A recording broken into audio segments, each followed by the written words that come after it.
I'm calling to order the April 30th, 2020 meeting of the Santa Monica Planning Commission. It's hereby called to order. And for the public, this is a teleconferencing meeting, and it's available via live stream on city website or on channel 16. Can we have a roll call vote, please? Sure. Commissioner Reese?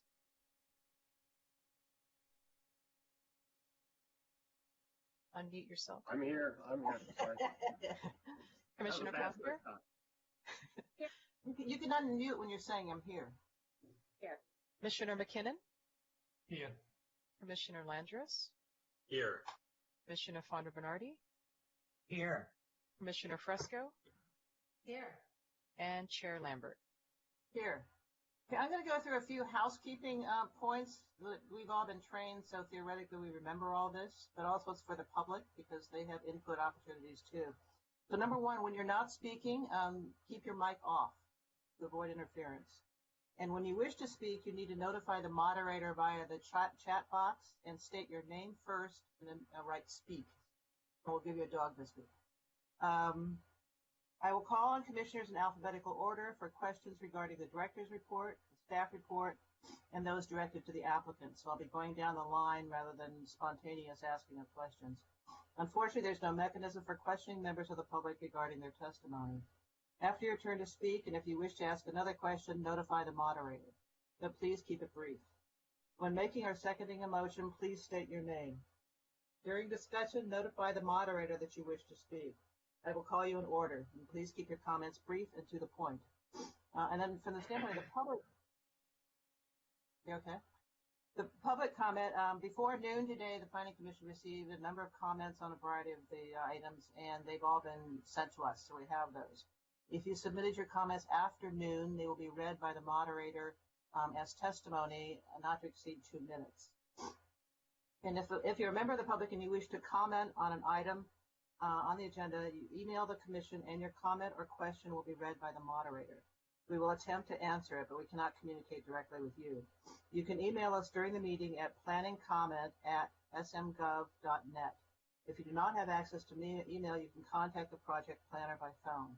Unfortunately, we do not have the ability for one-on-one communication with you during the meeting. At the beginning of each item for which there is ex parte communication, I will wait 15 or 20 seconds to give the public a chance to start their emailing. So with that, can we have the planning director's report, please?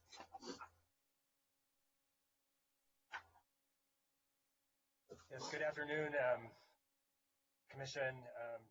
Nice to see you all and hope you're doing well and your families are well. I just wanted to go over a few upcoming items that we have with the Planning Commission and then some things that are going to City Council in the next month or so. So coming up May 6th, that meeting has been canceled.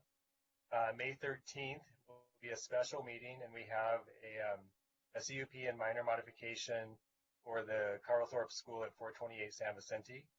We also have the adoption of the SB 743 thresholds. And then we have the 2019 legislative session zoning amendments. And then I will also bring to you a resolution of intention for the DCP process change for Tier 3 housing project.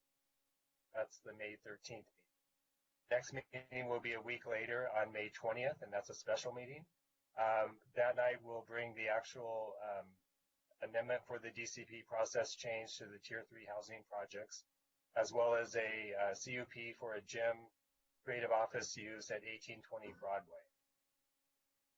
For City Council, on April 28th, which was this past week, the Council approved or gave staff permission to submit for a LEAP grant and also adopted an amendment to the building code related to fence heights. And that was to bring us into compliance with the state code.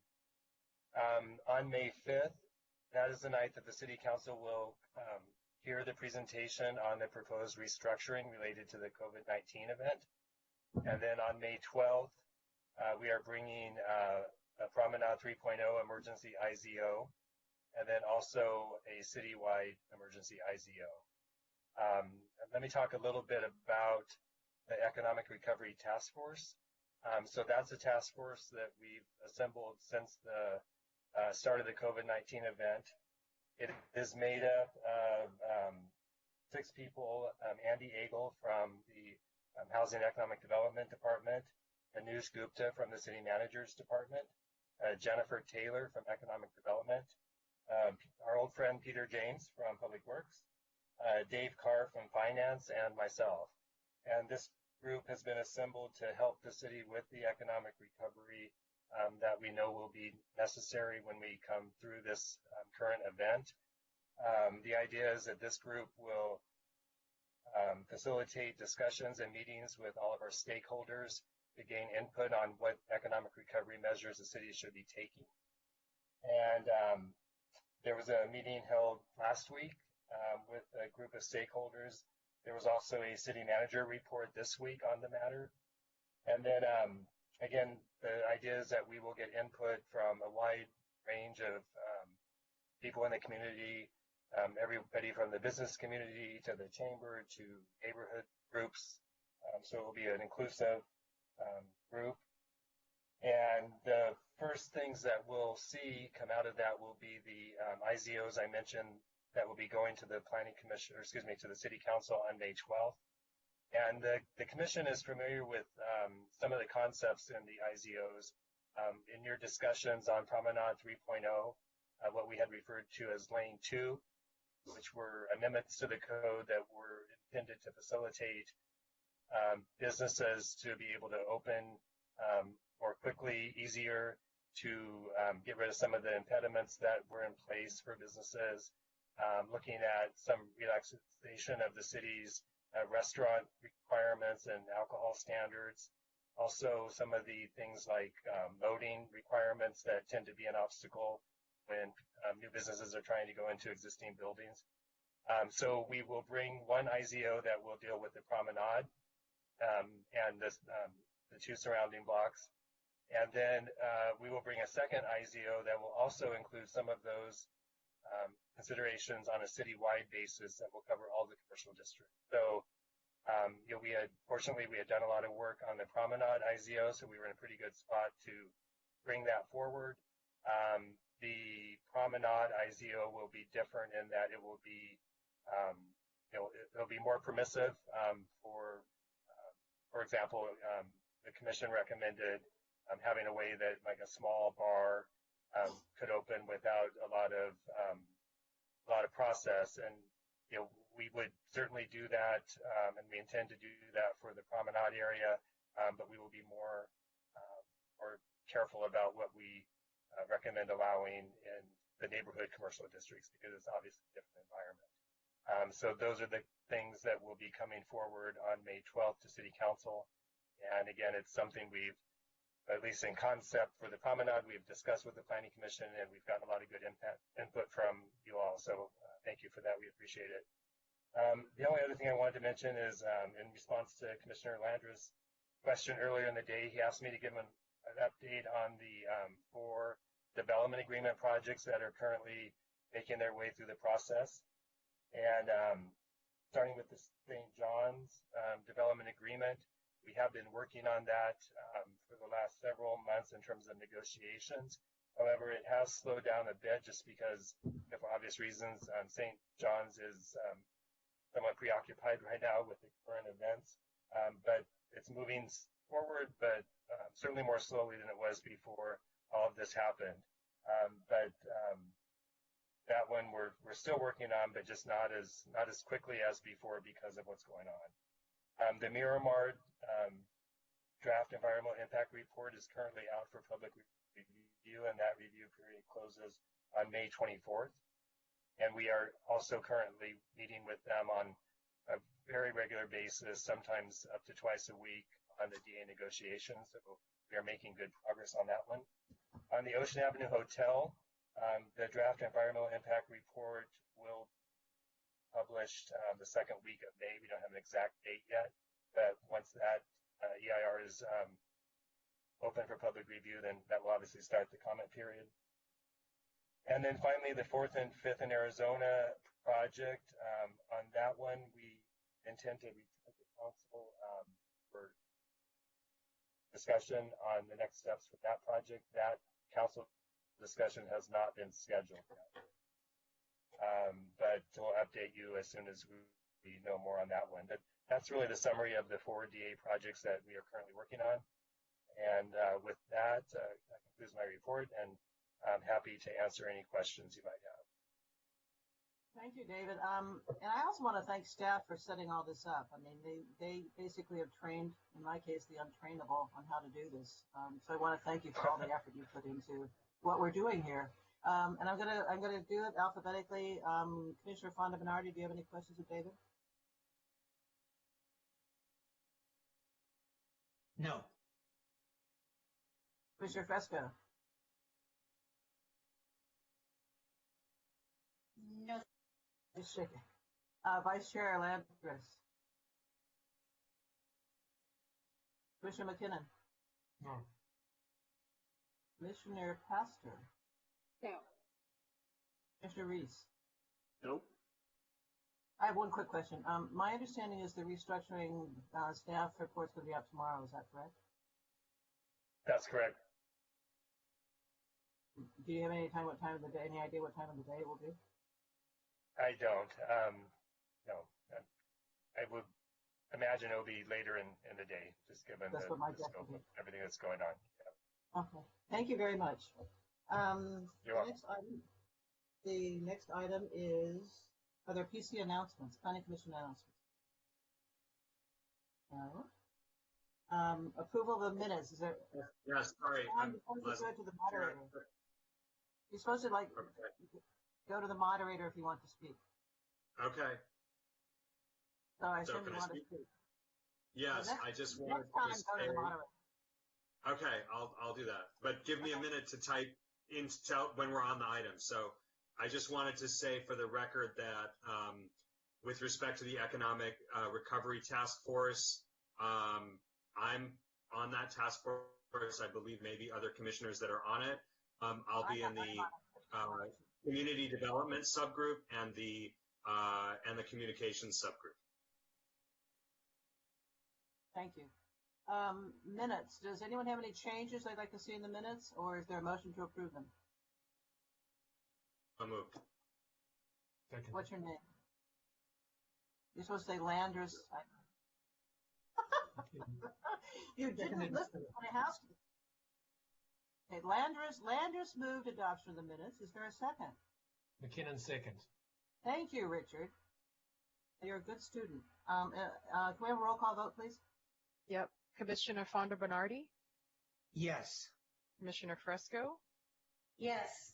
Commissioner Landris,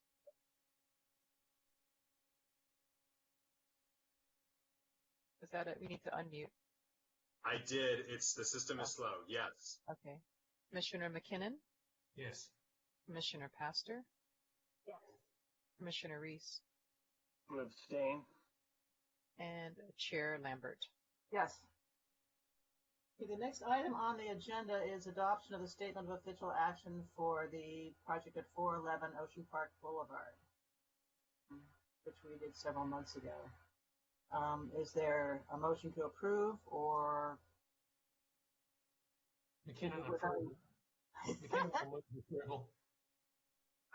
I followed your directions, and so I'll second. Okay. So Commissioner McKinnon made the motion, and Commissioner Landis seconded it. You're right. In terms of making motions, it doesn't really work to use the moderator. Otherwise, we'll be here Thank you. the rest of the night. Okay. Sorry, I'm learning. The next item is the public hearing. It's the consent calendar regarding property at 1949 Chair, we need 17th a roll call. Can we vote? You need a, Oh, I'm sorry. I'm very sorry. Yes. Yeah. Steamroller. Can we have a roll call vote, please, on item 7A? Commissioner Fonda Bernardi, Yes. Commissioner Fresco, Yes. Commissioner Landris, Yes. Commissioner McKinnon, Yes. Commissioner Pastor, Yes. Commissioner Reese, Abstain. and Chair Lambert. Yes. Okay, the next item is a consent calendar item. Does anyone wish to pull it? I want to move it. Okay. Do we have any public comments on it? That came in just we've been meeting? If I may, ex parte communications. I'm going to do that. I just wanted to see if there were, Okay, just make sure. so before we, Public comment. is there a second on the motion? I'll second it. McKinnon seconds. Okay, McKinnon seconds. Let's do ex parte communications, ex parte statements. Commissioner Fonda Bernardi, No. Commissioner Fresco, No ex parte. Commissioner Landris. I suppose the equivalent of driving past it is that when we got the public comment letter, I went onto Google Maps to study the location and the relationships, and I'm satisfied. We have different ex parte expectations now. Right, exactly. Commissioner McKinnon, No. Commissioner Pastor, Commissioner Reese. Negative. No. Me. Okay, let's have a roll call vote to approve the definitive track map, the minor definition, the minor modification, and the development review permit. This is for item 8A, right? Which is the 8A, right. 1949 vesting map. Okay, this is Do we have to do it one by Commissioner. one? Yeah, 8A. Okay, sorry. Okay. Commissioner Fonda Bernardi, Yes. Commissioner Fresco, Yes. Commissioner Lambert, Yes. Commissioner Landris, Yes. Commissioner McKinnon, Yes. Commissioner Pastor, Yes. and Commissioner Reese. Yes. Oh, thank you. Thank you. So the next item is a public hearing, and we received a lot of comments, actually, which were sent to us today by Melissa or yesterday by Melissa. And what it involves is the budget priorities in response to COVID-19 health emergency with possible appointment. Sorry. We just did 8A. We need to do 9A.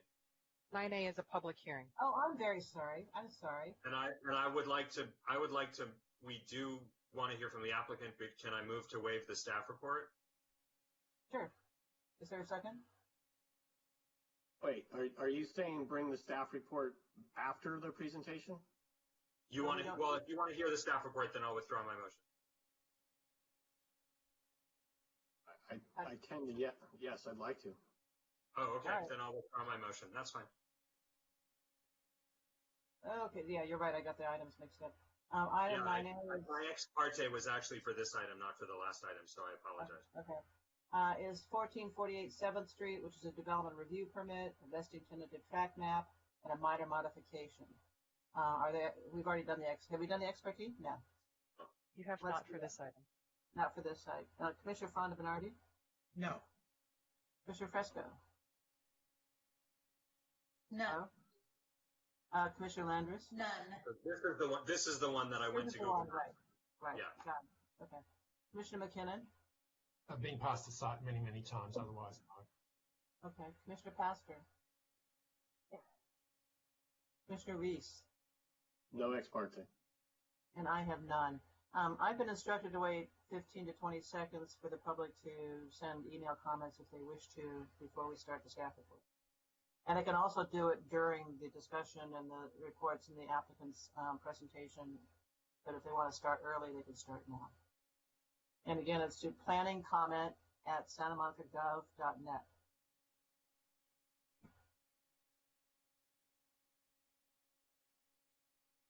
Now I'm seeing all these chats.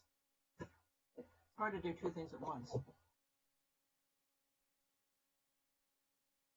Okay, can we have the staff report, please?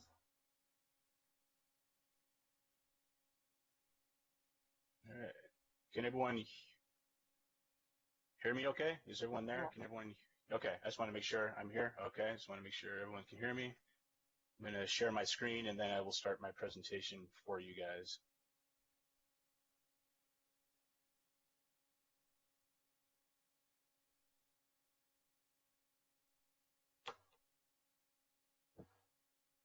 Okay. I just want to confirm that everyone can see the PowerPoint presentation that's in.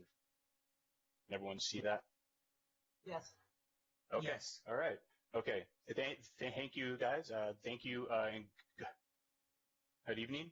My name is Michael Rohoke, and I'm the associate planner and like also project planner And the project before you tonight is a development review permit, a vesting tentative track map, and a minor modification to construct a new Tier 2 5-story mixed-use building. The project site is located at 1448 7th Street.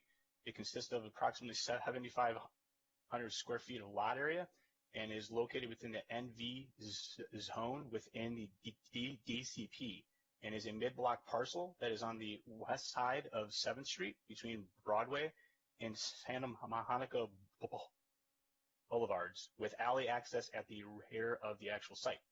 The site is currently developed with a vacant 2-story building consisting of 8 units and a surface parking lot. And immediately north of the subject site is the Santa Monica Fire Station number 1. To give you some project information and background on this project, once again, this is a tier 2 project, mixed-use building that will be 5 stories and 60 feet in like overall height.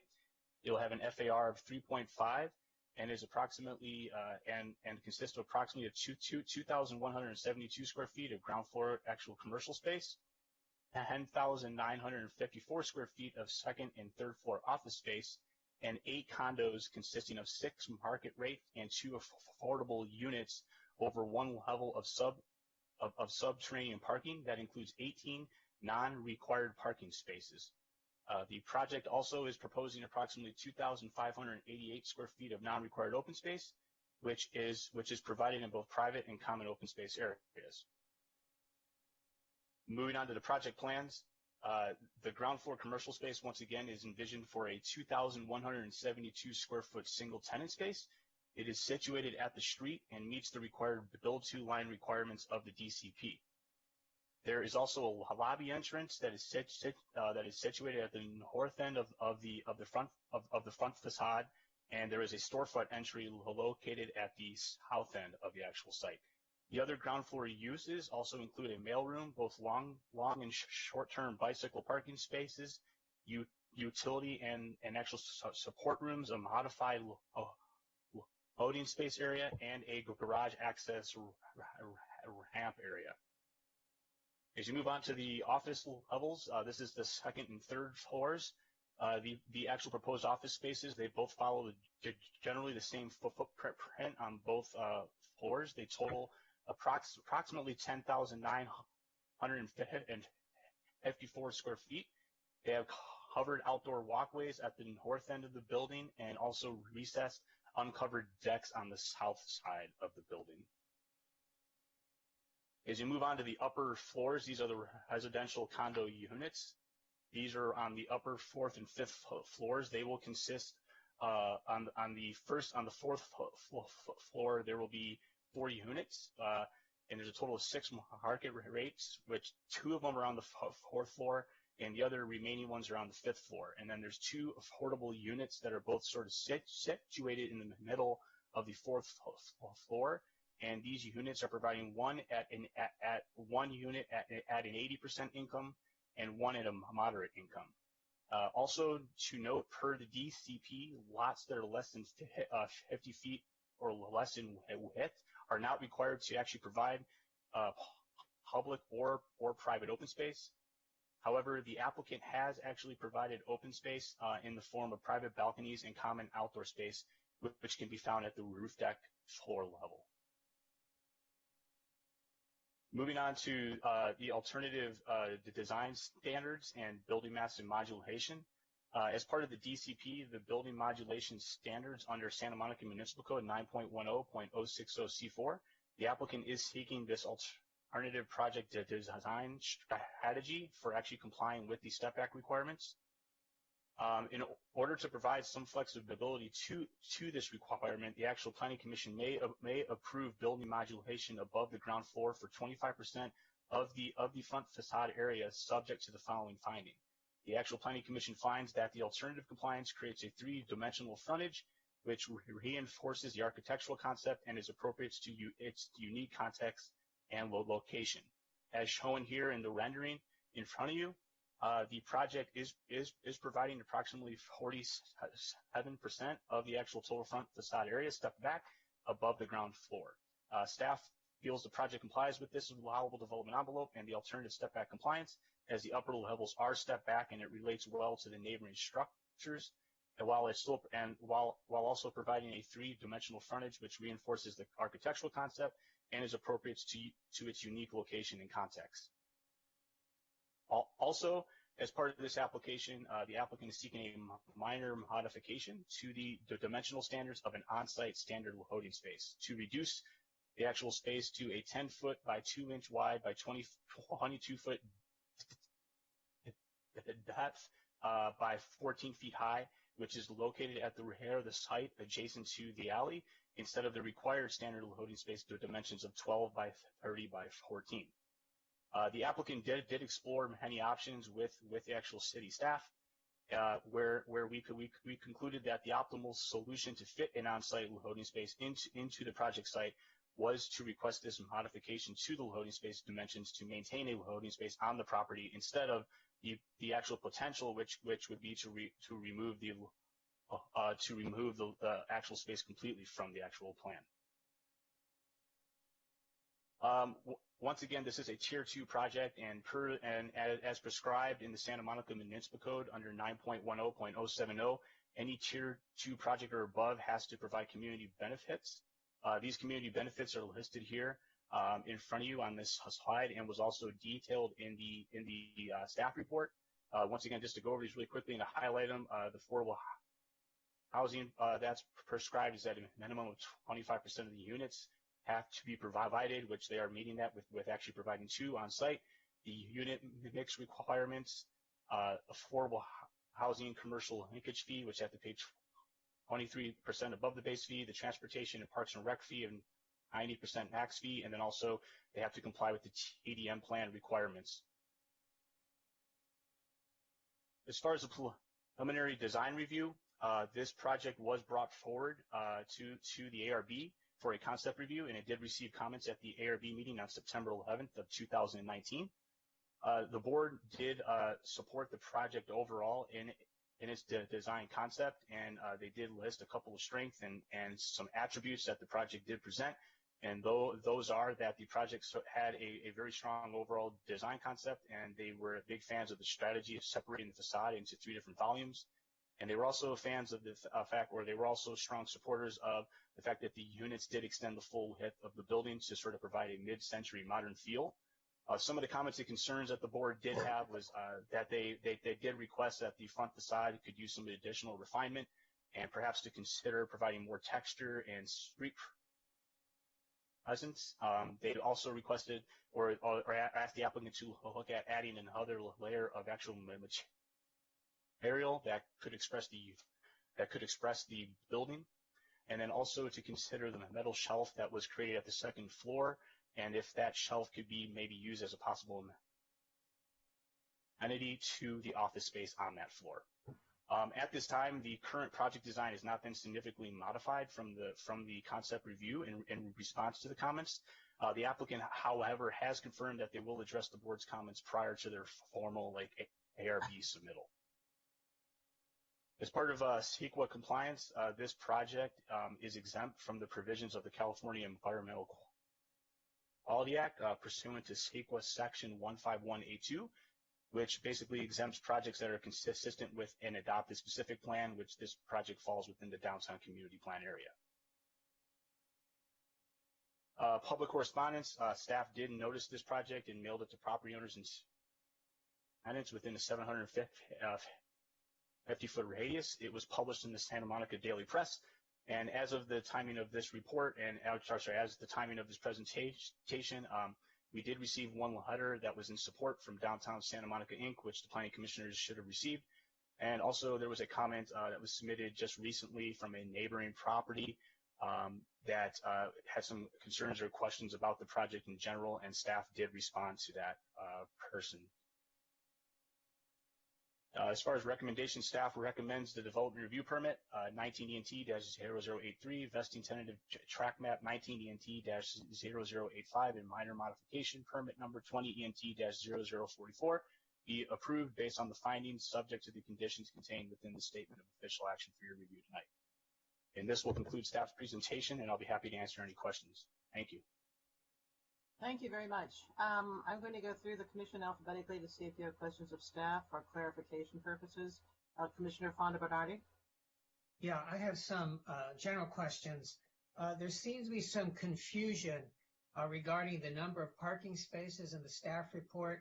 There's some references to 20 non-required spaces and some references to 18 non-required spaces. Is that something you can look at the staff report and kind of give us some report afterwards? And then on page 16, there's a lot of references comparing this project to a tier 3 project in terms of certain payments and things, but this is a tier 2 project. So I think that should be clarified. And then there's the question of the affordable units. They are substantially smaller than the average of the non-affordable unit. Is that allowed? It's my understanding they had to be comparable. No, they don't. No. Okay. So they don't have to be comparable in terms of size or in position? Yeah, I could try to clarify that, Commissioner Fonda Hardy. So basically, to answer your first question on the parking, correct. That is a typo in the staff report. Actually, it's 18 is the required. It would be the required amount of spaces. But just once again, know that there is no required parking in the downtown. So these spaces are being given. There are parking maximums, but yes, 18 would be the required parking for this project, or what they're providing is 18. I'm sorry. And then in terms of your other question on the tier 3 clarification, I'll have to look at that a little more closely on page 16.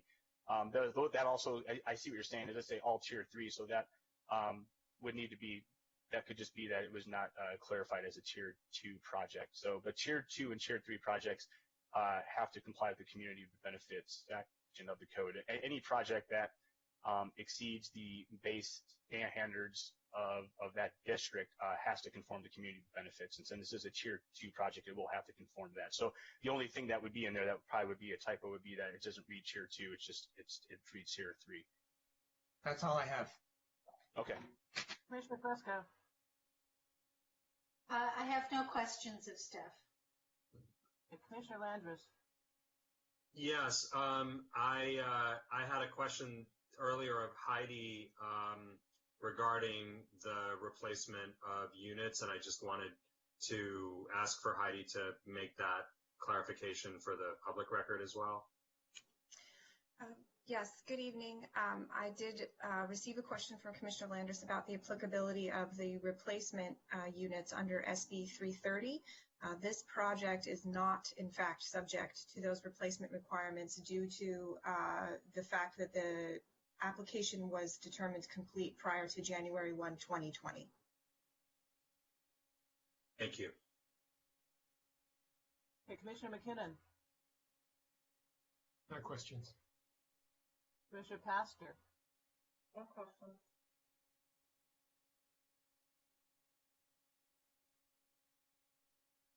No? No, she didn't have any. Commissioner Reese? No questions. Commissioner Reese? Yeah, I had a couple questions. My connection's getting weird, so. Okay. We hear you. All right, hear you. Let's see, I had a couple questions. A couple of them have already been addressed or answered. That I think the big one I want to go to is there's a couple of different discussions in the staff report about this being a housing project and subject to the HAA on page 20. It's not. Well, I'd like to hear from staff because I agree. It seems wrong to me, and I'd like to hear that. It seems maybe that was an inaccuracy, so I wanted to talk to staff and see if they agreed with that. Because based on the definition, it seems like we're not meeting that 2/3 standard. Yeah, so correct. So under the DCP, a housing project, there's a definition of what defines a housing project. And this is not defined as a housing project per the DCP because more than half of the total area of the footprint or the actual space that's being used is non-residential. So therefore, this sort of precludes it from the Housing Accountability Act. It's not considered a defined housing project. Does that make sense? It's actually 75%, 25%, I think. Yeah. Okay. You know Yeah. what? I got to pull up the it was odd to DCP me- standards. Yeah, it talks about it. Sorry. Yeah, I'm sorry. The first two paragraphs talk about how, what the rules are and how the planning commission can't make comments on this, but then the very last sentence I now see has the not in there, so I apologize. Correct. I just want to make Yeah, sure it's that last paragraph. Yeah, correct. Okay. Okay, go ahead, Jim. I'm sorry.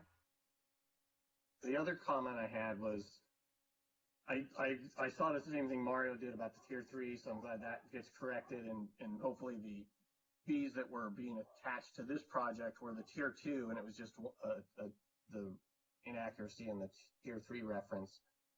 But I'm sure you'll correct that. And the next one is the neighbor had some concerns, and you said you responded to that. Could you summarize some of those your responses for us? Yeah, sure. Yes. So basically, the applicant, or I'm sorry, not the applicant, the property owner that did contact me had some concerns just in terms of the impact to her privacy, light, and air were the major concerns of the actual project, or how the project was going to impact that. Due to the location of her property and where she sits and where this property sits, it sort of sits diagonally to the north. To the west of the site. She's on 6th Street, is where the subject site was located, and this is on 7th Street, so it's one block east on the other side, but she's diagonal across the alley. And due to the existing street context and the existing street conditions, a lot of her property is already surrounded by 2 to 3 story buildings, if not taller. And due to the way where her property is sitting and where this property sits, it wouldn't really have much impact in terms of sunlight, air, and ventilation or privacy. Some of the other, and so I did assure her based on where her property sits that there doesn't appear to be a major impact to that. And then the other thing, the other questions she just had were just basic questions on general discretion and what the Planning Commission's role was in this review, and I just sort of let her know that this is a discretionary permit and that the Planning Commission, in order to approve this project, must be able to meet all the required findings for a development review permit, the vesting tentative track map, and the minor modification, and that it's at your discretion to approve or deny this project. And just sort of gave her sort of the overview of that, and that was sort of the summary of most of her concerns.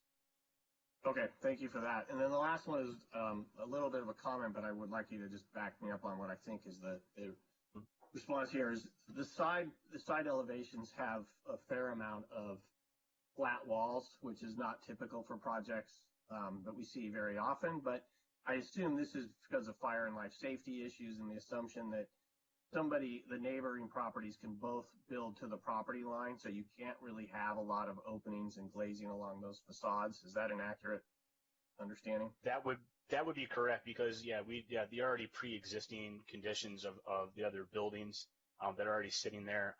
It's not that the ARB could elaborate. I mean, the ARB could request that they do finish those sides of the buildings with a different type of finish, and so it doesn't just become a plain wall that someone has to look at, and also to take into account that we don't know what future development is going to dictate in the future and what's going to be there.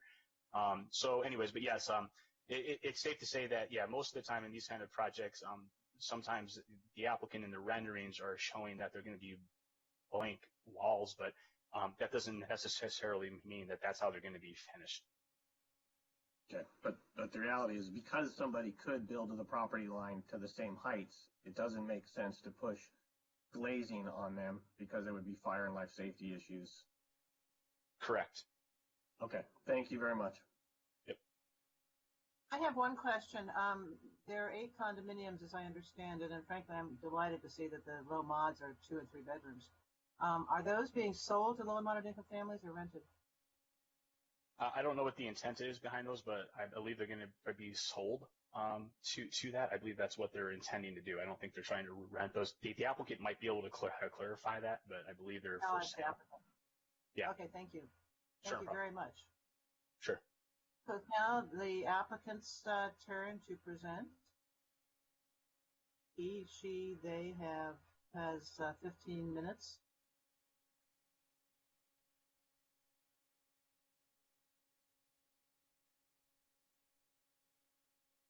Hello. Carl? Am I on? Yes. That would Yeah. be you. You can hear me okay? Yes.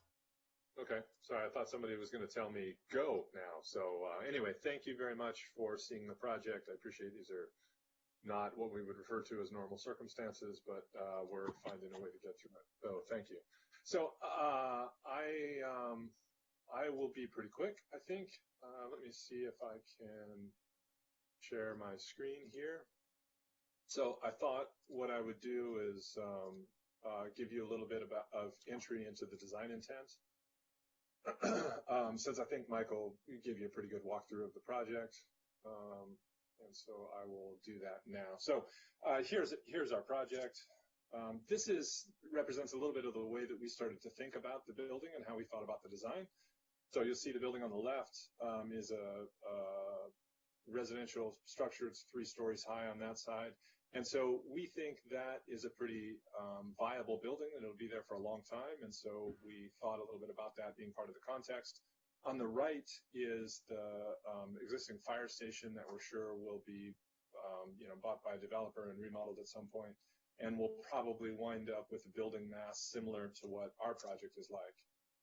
So this is a slightly more dynamic view of it. So with 24,000 square feet on a pretty small site, we started to think about how we were going to treat those sidewalls. And, we knew that with a 5-story building, we were going to wind up with pretty solid building on the side and then open up very much on the ends. So we assumed that we'd always have that 3-story context to the south and probably a 5-story context to the north.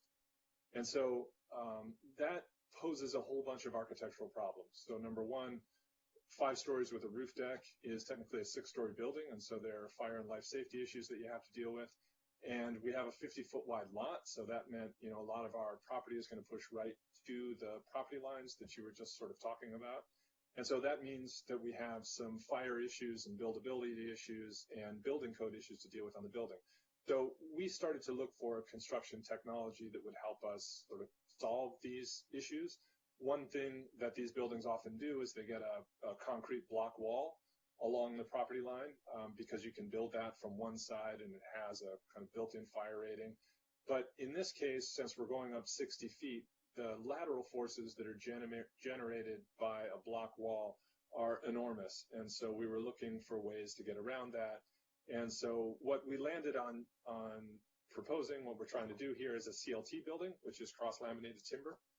And this is a real quick view of what cross-laminated timber is about. So in the upper left there, that's what a basic timber floor panel is like. There's a little bit of the construction sequence on the upper right. And then that picture on the bottom is a building under construction. On the bottom right is a completed building.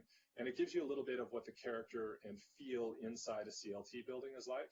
So since we had 2 stories of lease office in the middle of this building, we wanted to be able to kind of bring some character to it. So once we started thinking about CLT as a building process and thinking about the building that way, the design decisions that we came to is to try to take some of that wooden structure and pull it out to the street facade. So we're using it to basically emphasize softer portions of the building. So we have this long, thin wall on the right that basically marks the entry, and there's part of an entry canopy there. And then we're using it as part of a ceiling piece and pulling it out to the facade so that the CLT itself doesn't function as a rain barrier. So this has a wood siding on top of it. So this is a thermally modified ash, which is a very hardy and kind of dark brown siding that we're pulling out of the building. So that allowed us to articulate various building masses and try to open up that lobby space on the right and deal with the retail facade that has that kind of black metal rim on it in a slightly different way. So that became the tools that we used to modulate the building facade a little bit. So here's an overall view of what you see of the building. So largely to that southern part, we have basically a solid building up to 3 stories, and then we're able to kind of lighten it up a little bit more. Beyond that, on the north side It's a little bit more solid on that side because, like I said, we understand that there will be a 5-story building there, and we need to provide a fire barrier at the property line. So that's what we're doing with it. This is one of the key pieces of feedback we got from the ARB was they wanted us to get a little bit more tactile and bring the wood down to the ground and make the sort of lobby entrance, particularly for the residents, to be a little bit more inviting. So this is some of the detailing we did since we talked to them to try to build this canopy that reaches out to the street front and pull into the building. This is that back part of the building or the side wall. And what we're proposing here, what that gray material is it's a rain screen of concrete board. And so concrete board is nice in that it has a little bit of sort of color variation. It has open gaps on it. So although it is a pretty large sort of wall surface, we think it'll be articulated and interesting, and we're pretty sure that when we start, working with the ARB more directly, that they'll want us to provide more sort of coloration and detail, probably small recesses and maybe lights and things like that to open that facade up a little bit more. So this is just an overall sort of cut view through the building. You can see that high lobby in the front on the left there, and the subterranean parking below are 2 stories of lease office, or the retail and service level is above that, 2 stories of lease office, and the condominium units above. So this is what that looks like on the parking ramp. What you see there in the front is what's called a puzzle system that we're using for parking. So these small sites are a little bit of a challenge to deal with, and to get this up to 18 parking spaces, we're using a subterranean puzzle, which is basically a system that allows the spaces on the top shift side to side so that you can basically move them into a loading space that's at the end and have access to all of the cars. So it's part of how we're making the parking calculation work. So this is the back of the building, and I think Michael, in his fine presentation of the project, talked a little bit about the modification we're asking for. And what that amounts to is that given the ramp access, loading aisle, transformer, and access for the trash, mathematically all that stuff doesn't fit in the service portion of the building. And so we worked with staff for quite some time to try a whole bunch of options and figure out what would kind of make that project work. And that's what we landed on. So I can give you a real brief walk through the floor plans. I think you kind of get an understanding of it. These are our 18 parking spaces and the subterranean ramp on the bottom left there. This is the retail space that occupies the front half of the site, our lobby on the north, and then a whole bunch of kind of service area, bike parking, refuse, the loading space, and the transformer. Transformer is a big one that we had to deal with very early in the process, as they've made some changes as to how you're allowed to build them. So that's what that's about. And then the lease office space, we assume that small offices are going to be a little more of a thing these days. So we suspect that this space will be divided a little bit. And we just have a structural engineer on board that's starting to look at layout of CLT columns and so forth. So we expect that the interior of those spaces will change a little bit, but basically maintain that CLT character that we were looking at from one of the first slides there. So this is the 4th floor and 1st level of condominium units. Those are the 2 affordable units in the middle, a 3-bedroom unit and a 2-bedroom unit. And there's a combination of 2-bedroom and 3 bedrooms. Also, there's a 3-bedroom in the back, 2 unit in the front. This is the floor above that. And so these floors, we had enough space to kind of get a private stair inside of them. So they have a stair that goes up to roof deck. So we're trying to provide some outdoor spaces for those condominiums. And then there's also a big common roof deck space that could be used by the offices and the 4th floor units. And then I have, these are the building elevations, sort of flat constructed elevations, talk a little bit about the materiality on the building and how we're using that wood siding in the middle there. There's that view from the side. And I think you pretty much get it. That's the view to the north with a little more minimal cuts in there. That's our view in the back with the high transformer loading space. and again, section of the building. So I think that gives you a little bit of an overview of where we went through how we thought about the project. And I'm certainly happy to answer any questions or clarify or talk about anything else in greater detail if you would like. Thank you, Carl.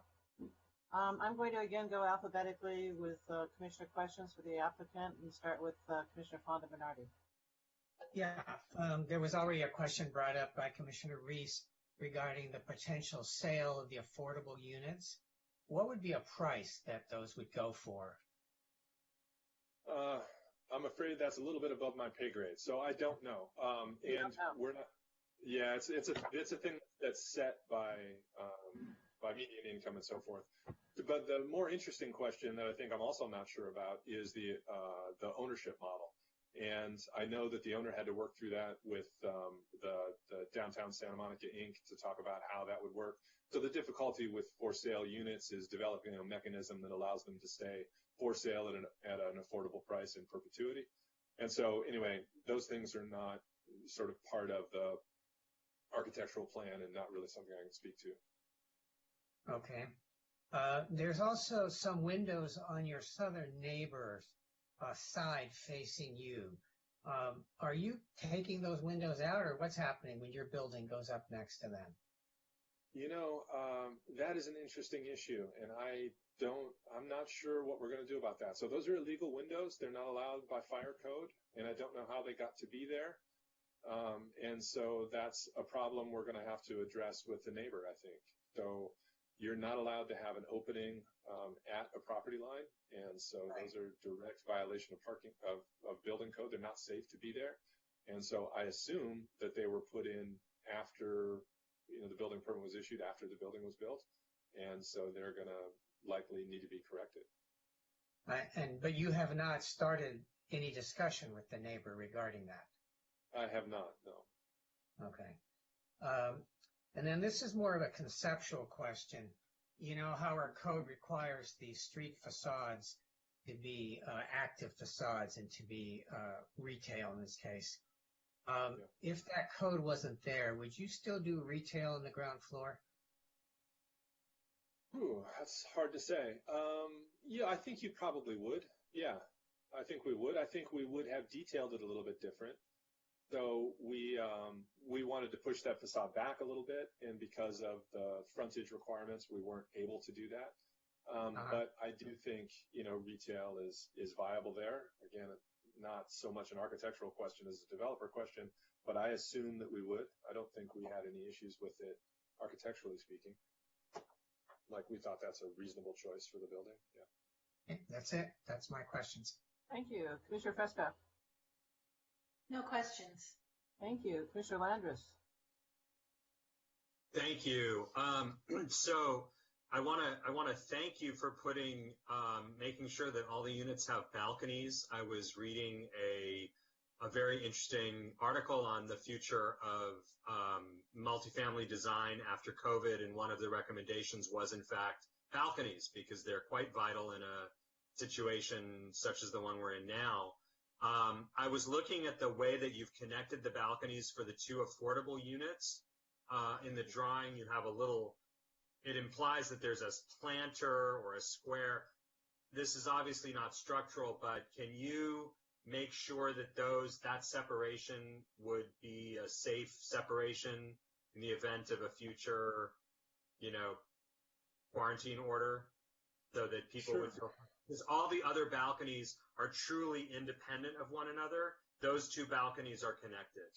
Right. They are that, and yeah, I think that's a thing that we can accommodate without too much difficulty. Sure. Great. Thank you. Commissioner McKinnon. I was interested that you said that you are only presenting the architectural issues. I'm interested in the affordable units.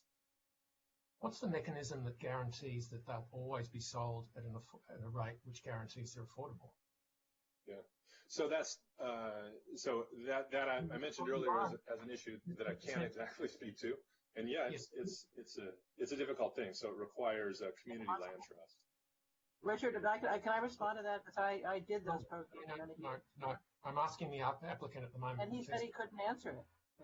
Yes, but I want to keep asking him this question because he's here representing the applicant, and this may be the first of many times that people come with condominiums and ask us to approve it, including affordable units. And we had a situation here on 4th Street a few years ago where an affordable condominium was being rented out at market rate. And the mechanism for ensuring that that was penalised didn't seem to be in place. So it's an important question at the moment because when we entitle this, we have to entitle it with protections for affordability. So was that raised with you at any stage, or are you just here to do the architectural and that's it? Well, I would be willing. So I am involved in the architecture, so the design of the building, and it's certainly something that we have talked about and wondered about how that mechanism works. And it's a problem with both rentable units and for sale units. And so the mechanism, as I understand it, to maintain affordability for sale units has to do with basically deed restricting them or making those owned by a community land trust, which basically has a kind of separate ownership model that somebody buys shares in, but it's able to control the saleability of the unit. And so the mechanisms that work to hold the value of that real estate are not something that I know very well for sure, but it's what we're trying to do with these units. So you have similar problems with rentable units. I mean, when somebody moves into a unit, there's no good way to verify income, and if they go above a threshold, you have to kick them out. I mean, there are problems in all of those avenues for sure, but I don't think that means we shouldn't do it.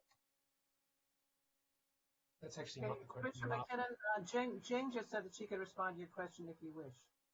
Of course. Yeah. Thank you, Jing. Yeah, so I think I can just speak to what the city requires. So with any affordable units, for rental units, we of course require a deed restriction that requires that the unit is affordable for a period of 55 years. It's the same thing for condominium or for sale units. So it's a deed restriction that's recorded on the property. It limits, how much it can be sold for, and it's recorded on the property. And the situation I know you're speaking of, the city has put in place safeguards and annual monitoring and things like that, since that situation was just discovered. But that's what is required is that there's a deed restriction placed on the properties that are designated as affordable. Could I just ask the question, should that be part of the statement of official action? It is already, it's in the condition, so it's actually part of the building permit is not issued until the deed restriction is recorded. Oh, okay. So yeah. It's hiding in that bit, thank you. Apart from that, no, fine, thank you. Mr. Pastor. I have no questions. Mr. Reese. I'm good right now, thank you. Yeah, I have a response to the homeownership issue, but I'll wait for discussion for that. Okay, it's very sticky. Okay. Sorry. So thank you very much. We are going to allow about 15 or 20 seconds for any members of the public who might want to email us with comments, and then we will proceed.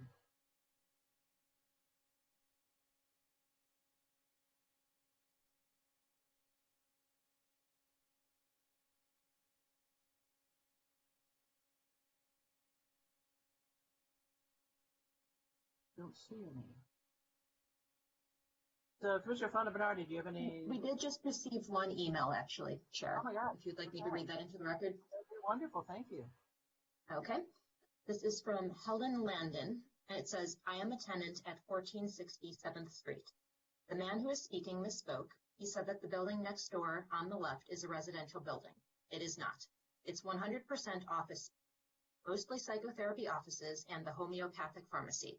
Not sure why he thinks it's residential. End of comment. Can we allow the applicant to respond, because he does have a rebuttal period? Carl? Yeah, sorry about that. You know what? She's correct, and in fact, I think I did talk to her about that, but I thought there was commercial on the ground and residential above that, and I may very well be mistaken about that. So, true story. Yeah, and I apologize for that mistake. I just have always understood it to be apartments above, and that clearly is not the case. Okay, thank you. Sorry, my husband's running the blender. Commissioner Fonda Bernardi, do you have any comments for discussion? It's also a conceptual question. It seems that the roof decks, the private roof decks, are quite large, and they really squeeze the area available for the solar collectors. Would you be adverse to changing that ratio on your roof? Let me look at it. Well, I mean, I don't think we're against the idea. So as you can imagine, it's difficult to shoehorn all of that stuff together.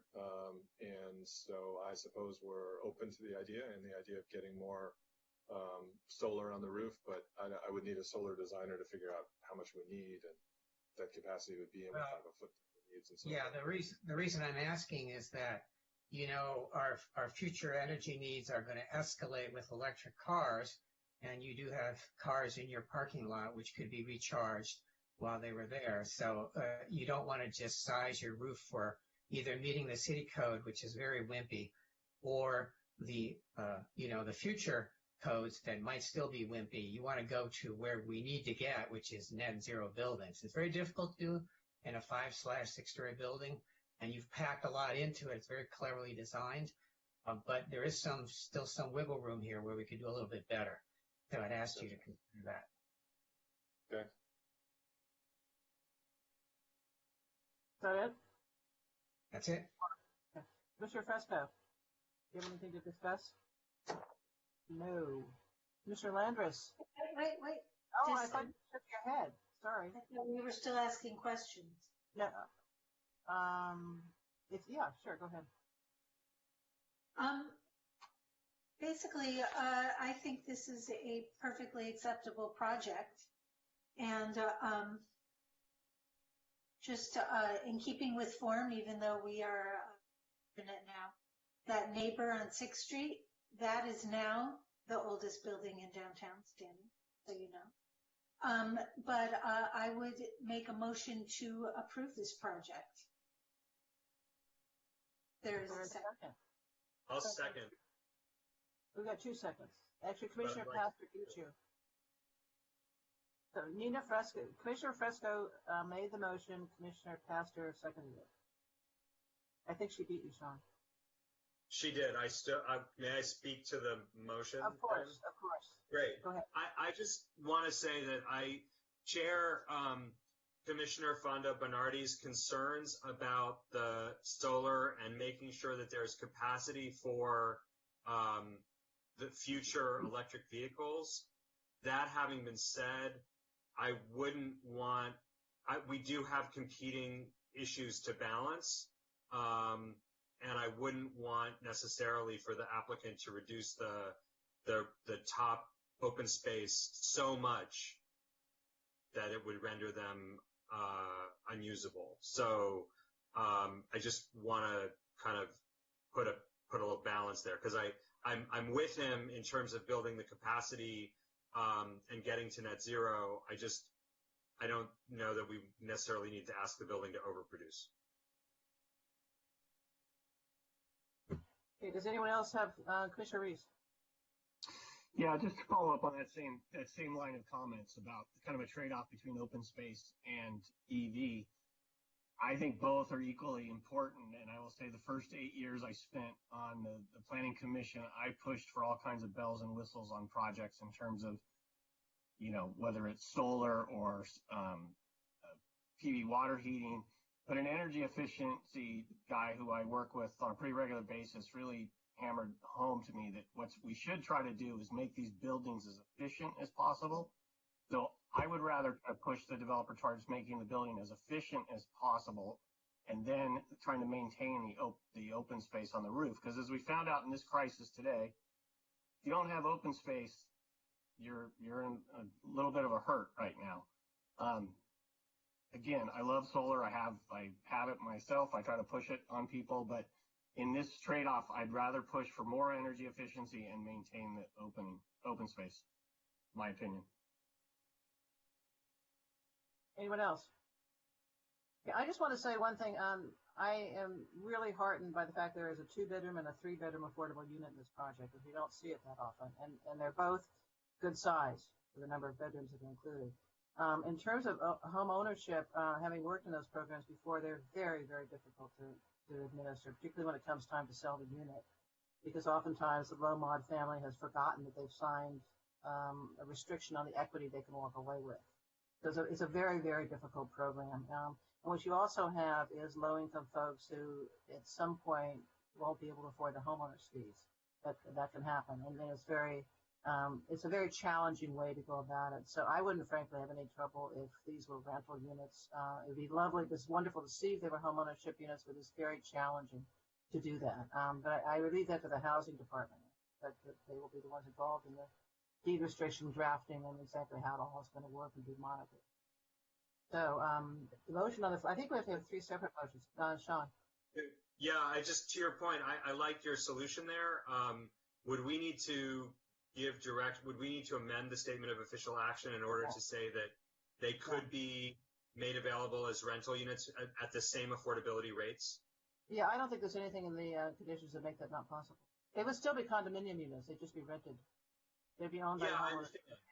Right. So would that mean that something like a community core would buy those units, or? I doubt they wouldn't be interested in that. So it would have to be owned by the homeowners association. No, if I can just clarify, the AHPP does allow in ownership projects for it to either be an ownership unit or rental. We don't have too many examples of this, so it's sort of determine how that would work, but they do have the option. Yeah, okay, in that case, if the homeowners association is going to be the affordable landlord, then we need to make sure that the projects are coming off the city list. What do you mean? Oh, you mean the tenants? Yeah. That's already required as part of the deed restriction, is that their deed restrict units are required to select from the city list. They have to go through a process. We have a whole housing staff that's involved in doing it, so we great. really have to micromanage it. Okay, no, so I think I'm just checking the STOA. Thanks. Okay, I think we have to do 3 separate motions, don't we? Actually, I have some comments. Okay. And normally, just to get a protocol here, normally we would send a chat message to you and then you would recognize us? Or yeah, you but just that's working. I'm sorry, the chat's not working? I'm totally wrong, and you did chat me. So, Commissioner Fonda Bernardi. Okay. So, a couple of thoughts. First of all, let me say, I love the idea of multi-bedroom units downtown. I think we definitely need those, both market rate and affordable. And I think the idea of affordable units that are owner possible, that's even better, because that's a net gain for everybody. It stabilized basically the residents downtown. So, and this is a very difficult building to insert all this in 50 feet wide. It's very cleverly done. And now we're really beginning to see some more creative parking solutions with that little puzzle system down below. We might see more of those. And these are one of the few buildings that really was given the option to go to zero parking, but chose not to, which I think is a wise choice. But I have 2 problems with the building that we cannot solve architecturally or with planning issues, which is more, where does this building fit in the overall scheme of things? We have a total collapse of the retail environment, not likely to come back in our lifetime. And also we have an overabundance of office supplies, meaning the offices are under the same pressures of the stay-at-home universe that we're slowly creating. So we have 3 floors that are kind of, I'll say redundant or possibly hard to lease and are going to be detracting from the leasability of the existing offices, which are in trouble, the existing retail spaces on the promenade, which are in trouble. But I feel like we're building for something that we may not need. That's not our problem. Not our problem. But I'm just saying that what you're seeing is maybe not what we need. Okay, thank you. Commissioner Fresco. 2 minutes ago, you said you I wanted to add, clarify my motion that I was moving approval of the DR, the tract map, the modification, and the STOA. I was lumping and rushing before. So I think we have to trifurcate that, don't we? I don't think we do, because I moved them as the staff report, and after this discussion, I don't see anyone actually offering any changes to how they're written. So I don't. Well, I didn't think we could do them all at once. Is someone there who can tell me? If there are no changes to the STOA, you can vote on all of it at once. Okay, excellent. Okay, thank you. Commissioner Landris. I just wondered, because Commissioner Fondo Bernardi raised some concerns about the Tier 3 references, have those been now removed and we can vote, or do we need to wait for a corrected STOA? That was in the staff report. I think that was in the staff report. Are we satisfied that the STOA is clean? Yeah, it doesn't matter. Okay. All right. Can we have a roll call vote, please, on the motion to adopt the staff recommendation? Commissioner Fondo Bernardi? Yes. Commissioner Fresco? Yes. Commissioner Lambert? I'm sorry, Commissioner Landris? Yes. Commissioner McKinnon? Yes. Commissioner Pastor? Yes. Commissioner Reese? Yes. And Chair Lambert? Yes. Thank you. Thank you. Okay, the next item is item 10A, and it's discussion on commission budget priorities in response to COVID-19 health emergency, with possible appointment of a commissioner to speak to the City Council regarding such priorities. And I just wanted to say ahead of time, and hopefully you'll agree with me, that I would hope that we would focus our discussion on Planning Commission related budget priorities, so that we don't end up, talking about the animal control. That's a love of mine, but let's try to focus on the effect on staff that functions with the Planning Commission and our responsibilities, and how they can contribute to economic recovery and public health and safety, et cetera. So with that understanding, and we're not taking any votes on this, so it'll be a consensus situation, and I suspect that whatever we do now may not end up in a staff report, given this can be out tomorrow. So that may involve the chair or the vice chair going to the City Council and actually, so to speak, representing the Planning Commission and what we come up with. Jane? That's right. So it's not going to get into the staff report. No, tomorrow's staff report will be released. We're told kind of either late afternoon, late evening. The item is stated here to allow, the commission the option of appointing one of you to address the council, if that's what you would like to do. Right. And just to be clear, the May 5th item before the City Council is about the restructuring of city government. So that's really what we're focused on right now. And again, I would like to kind of keep it somewhat limited to Planning Commission issues. So with that, I'm going to start again alphabetically. If we want to discuss after that, we certainly can do that. So Commissioner Fondo Bernardi. Yes. Well, it seems that what we're really talking about is some form of streamlining here of the approval process in various ways that it could be speeded up or made a little bit less expensive, less burdensome. And right now, I don't have anything on the tip of my tongue of what things we should be considering. So that's one side. And then the other side is the actual future of our planning documents, the loose, the downtown plan, the Bergamot plan, and all those things.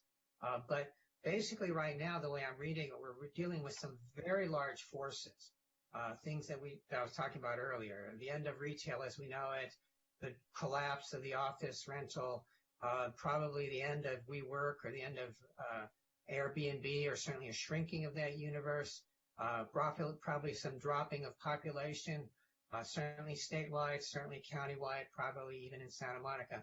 So these are very large forces that are at work. And I don't know if we have to or can deal with them between now and May 5th.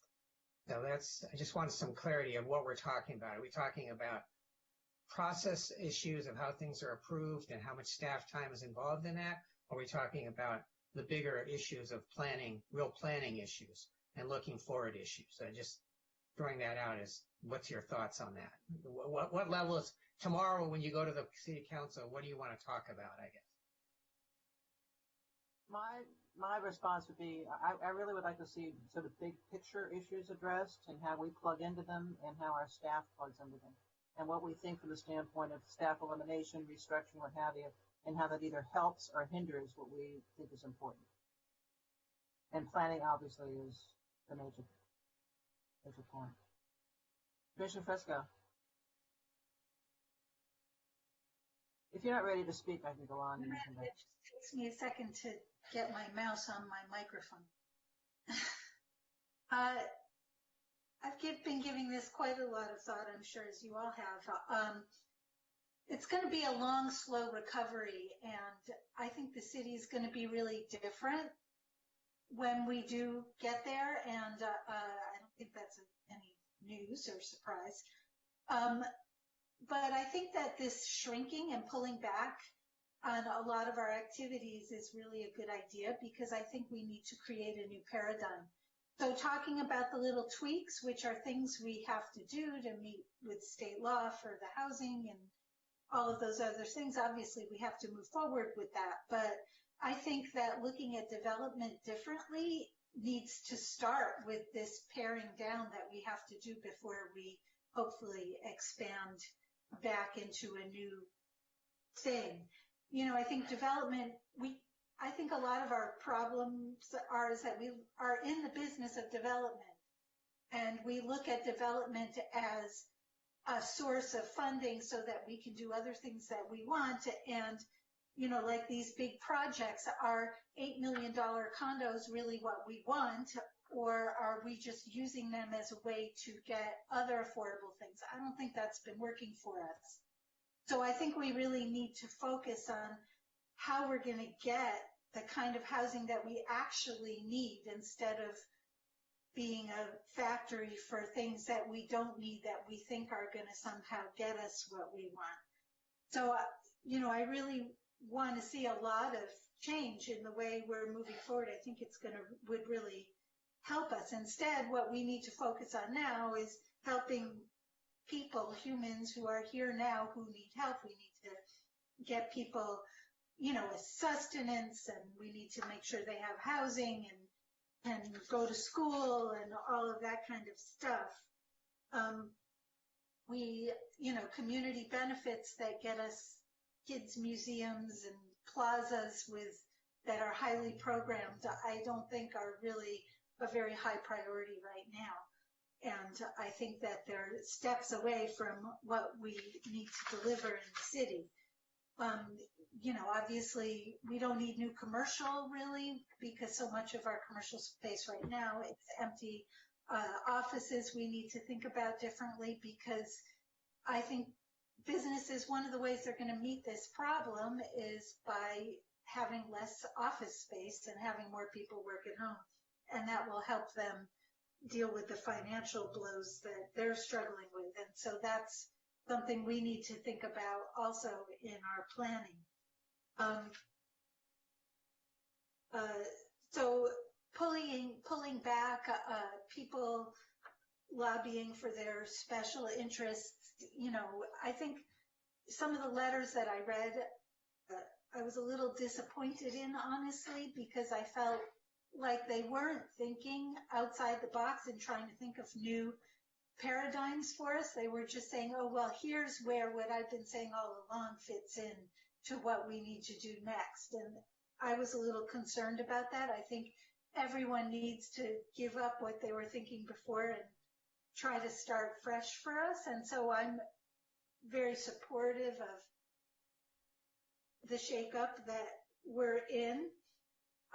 But it really has to be about health, safety, people who don't have resources. I have friends who are teachers who have elementary school students, a certain percentage, who just stopped logging into class because they don't have access to the internet. And so that's an infrastructure thing, maybe not a planning thing, but it's part. It's in our plan. So this all, I think that's a huge thing. The idea of little kids who are just missing school and aren't getting educated at this critical time is horrible. So, I hope that when we restructure ourselves and with this new combination of different departments, that we learn how to leverage the expertise that we have that will remain, that we might be able to rehire. Maybe we can have a diet that's less heavy in consultants. That could help us by having more in-house expertise, things like that. I think that would help us plan better, be more efficient, and so forth. In terms of our transit, I see a lot of recommendations that are in some ways leading to road diets and, removing parking, parklets. I heard mentions of parklets to help restaurants, which is lovely, but, I just want to make sure that we're taking also advantage, if we can, to the environmental, the positive environmental impacts we've seen from the loss of traffic, by looking more at our local transportation when we're allowed to take public transportation and feel safe and comfortable. Maybe we can have something there for people, and maybe they won't get back in their cars. Maybe this is an opportunity. Since people aren't driving much now, maybe we can give them something new to try while the system is in interruption. Basically stepping back now, simplifying our processes, not worrying about things that aren't vital for helping the people who really need help right now, and focusing on getting actual housing for actual people who are going to live in it. And I'm really not interested in $8 million condos and things that will help people get through the short term, and then we can rebuild. So those are the many of things I've been thinking about. Okay, thank you. I just got a chat a few minutes ago while you guys were talking that we have public comments that need to be read into the record. So I'm going to ask staff to do that right now. We're going to interrupt our conversation so we can hear from the public. So okay, Jane? Thank you, Leslie. We did receive 2 comments today after the noon cutoff. One of them was forwarded to you guys, but you probably didn't have time to review, so we'll read that. And then one came in just a couple hours ago. So I will send you that after the meeting for your records, but I will also read that too. So in the order that they were received, we have one from Juan Matute, who says, "Good evening, Chair Lambert and members of the Planning Commission. I'm Juan Matute, co-chair of Santa Monica Forward. Last week, Santa Monica Forward shared a letter with you that was submitted to Interim City Manager Lane Dilg. That letter should be part of your packet this evening. In it, we outlined a number of recommendations we hope the city will consider to address the impact that COVID-19 has had on our city's economy. Tonight, I wanted to highlight 3 items from that letter, which we hope you will consider as you discuss budget priorities. First, we believe the city should preserve all departmental divisions and functions that are or can be structured to achieve full cost recovery and or generate more revenue than they cost, especially those that support economic activity and long-term revenue generation. We should also be mindful to avoid losing institutional knowledge that we will need to generate revenue and to support our economic resilience. Second, the city should adopt IZOs and permanent zoning reforms to prioritize business retention, economic recovery, new investment, and housing production for all income groups, and to streamline entitlement and permitting processes. Third, we should accelerate the approval process for projects with high revenue potential. The 3 large site projects in the downtown, joined recently by the proposed redevelopment on Lincoln between Broadway and Colorado, have been shaped by years of community input. They not only would provide millions of dollars in annual TOT, sales use tax, and property tax revenue, but also would offer thousands of well-compensated jobs at all levels, both during and after construction, as well as providing affordable housing.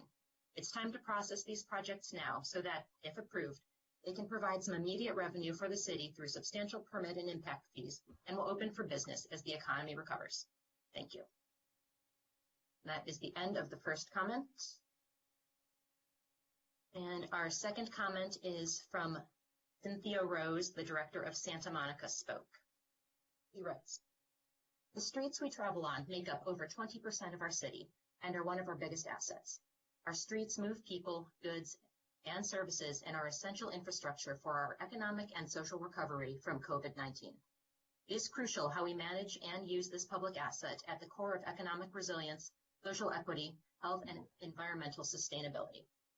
These essential life-saving functions are under threat with extreme cuts to the City Transportation and Mobility Division. Transportation work assures public safety and economic activity, operating signals and roads on which we all depend. Mobility staff provide essential fiber optic network infrastructure, signal timing with regular adjustments, and Opticom first responder systems. Proactive and necessary maintenance of these systems ensures our safety, faster response to emergencies, and safe lives. Movement of goods, services, and customers in a safe, fluid way is critical and inseparably connected to any economic recovery. In the near term, accommodating the movement of people and goods will need to be extremely dynamic to adapt to the realities of the post-pandemic emergency. Efforts to rebound and support our local economy, businesses, employers, schools, etc., depend on maintaining and adjusting critical transportation infrastructure and services in real time, not on a delay of days or weeks due to insufficient staff. Santa Monica's Transportation Department pays for itself in revenue generation from grants, programs, plan check, and permit fees. As the city suffers catastrophic shortfalls, we should not use a sledgehammer where a scalpel is needed to balance new budgets. We urge our city leaders to be strategic with thoughtful restructuring that reduces costs and bureaucracy while retaining essential capacity that prioritizes our communities safely while facilitating a secure path to economic recovery and resilience." End of comment.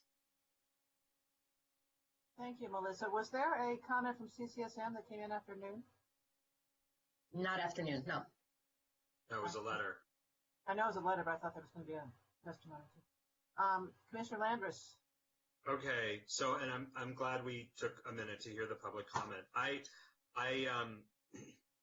want to focus my comments on the budget and specifically the planning budget. And the first thing I want to say that's really important is I do want to give a shout out to David and his team because they have had to respond in real time under some extraordinary circumstances. And the first thing that I really want to do is offer my support as a commissioner, as a citizen, as a resident, for what they're doing, and just really acknowledge the amount of pressure that the entire team is under, and now with the reorganization that's coming.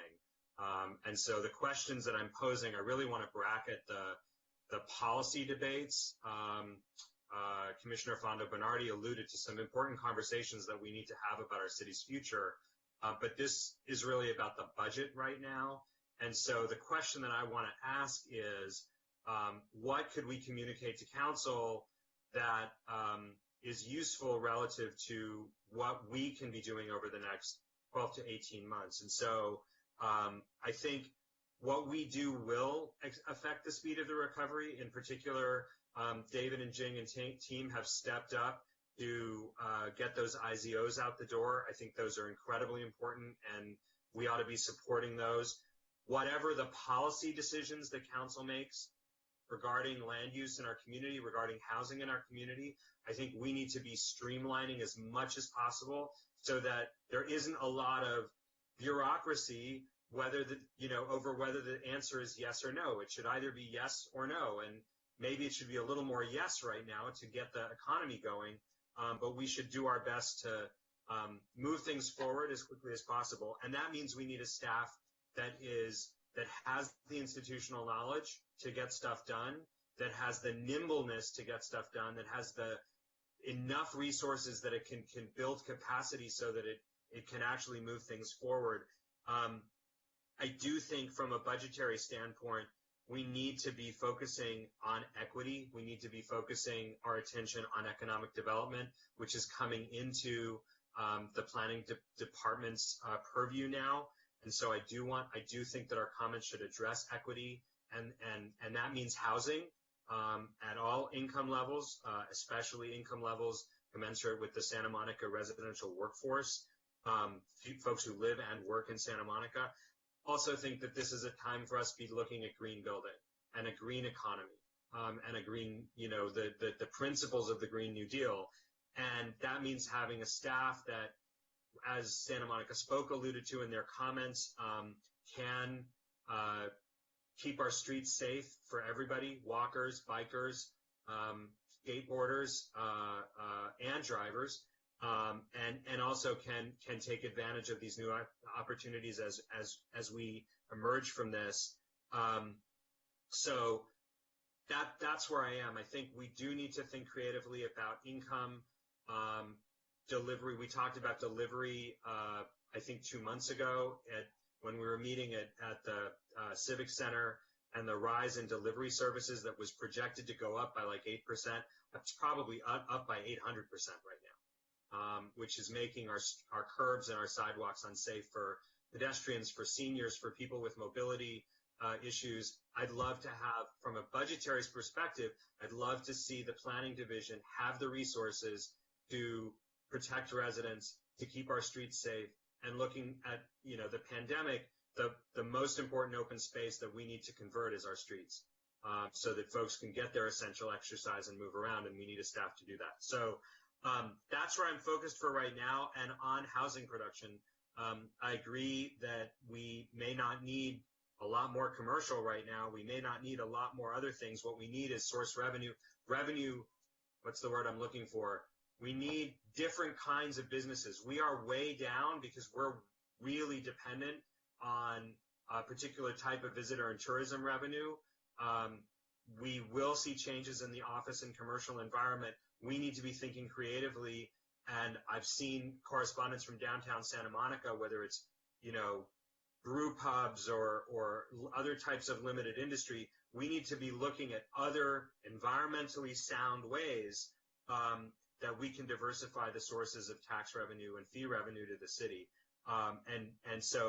But within a budgetary conversation, I think that means we advocate for a planning division that has the capacity to do all of that, and do so in a sustainable way that doesn't leave our really dedicated public servants working 25-hour days, 8 days a week, 33 days a month. So that's where I am. Thank you. Commissioner McKinnon. So this is possibly the toughest time any of us will ever experience. And so I want to think about it a couple of different ways. The first thing is that tomorrow there are going to be budget cuts. They're going to be much more than starter budget cuts, much more than we would want. That means people that we've all dealt with and worked with over the last 10 years that I've been on the Planning Commission, a number of those people will leave us, and they've been dedicated to public service, and this is the most difficult time for any of us who are interested in the idea of public service and public life. And they've been excellent people, and they've done a great job for us, and we ought to say thank you at this point. We don't know who they are, but they're all going to be our friends. And that's what makes this a difficult exercise. So we have a number of things. We have a health crisis that's worldwide that's led to an economic downturn and a business crisis. But ultimately, it's a crisis of confidence. That's what we lack in this country at the moment. We lack confidence that we're going to get through. So some of the things that we have to do here over the next, not 18 months or 2 years, it'll be 5 to 10 years as we dig our way out of this hole, is reinstill in people that in Santa Monica, you can come here and you can do things that are important because we are going to do what it takes to get us out of the hole. I think that's the most important lesson as we look around the world, that people set aside what we were doing even 8 weeks ago or 12 weeks ago and go, we're going to do what it takes. I'm going to have to give up some beliefs that I've had for a long time. Other people will have to try and tackle the three big things, and that is keeping employment going in our city and drawing new employment, getting housing, particularly affordable housing, so everyone can continue to live in this city. Finally, getting new sources of investment, whether it's from the arts or whatever other ways we can find. So that's the parameter. That's where I'm looking all the way through it. In terms of our immediate budget crisis, cutting back the planning department in a way that leaves it unable to respond to people who come in and want to do projects, whether it's housing projects, whether it's projects around the house, whether it's office, whatever it is, doesn't make sense. This division will be one of the few ways that we can move forward. Councils are about the land use. You don't cut back on the one area that can process land use. And so that's an important consideration. I understand there'll be cuts. Not sure cutting 40% this department, the most sensible long term. It sounds like a machete to do what a stiletto may have to do. The second thing, though, is I think we need, as we go forward, to make our processes much more predictable and much more about administrative review rather than always coming to us. There's a planning commission. I've advocated that we meet once a week going forward so that people know that when they start the process, they get to a yes or a no quickly. And that if we're going to do this format, even an hour once every week, would get us to the point where people know that Santa Monica's put a process in place with the staff to handle it, to handle whatever applications come forward. That's a very important signal that we have confidence that we're a place you would bring investment to and think about jobs and opportunities. And then I think in a longer term, these planning instruments that we've got, we do really need to think, what are the core things that we want? And the core things are protecting residents, whether it's in housing or protecting residential areas. And then we need to think about what's the viable level of investment? What are the heights? Where do we put that height? Where do we deal with the issues going forward? We are in a worldwide drought of cash and investment. We're going to be competing around the world with people to attract projects. We're going to have devastating unemployment across the country. We need to be in that environment. We're only 8 weeks into it. When we're 16 weeks or 32 weeks, there's no cash and there's one project that could be shared out amongst places around the country. We need to be in the hunt for that project, whatever that takes. So they're the thoughts going forward that I really want us all to think about. What are the back and forwards? What are the trade-offs? What are we prepared to accomplish? But above all else, this is a chance for us to think, how do we make affordable housing go forward? What is that one determinant or that series of determinants that will allow us to say we're a place where you can continue to build housing that ordinary people can live in? And I don't know what it is at the moment. We don't know what the crisis will resolve itself as, but they're the things that will push me forward and guide what I intend to do. And as I say, there may be uncomfortable moments for people like me going forward, but I intend to bring the application to it that whatever it takes to get Santa Monica to the other side and send that message, that's where my decisions will be going forward. And so I hope that all of us make that commitment. Again, however uncomfortable it may be.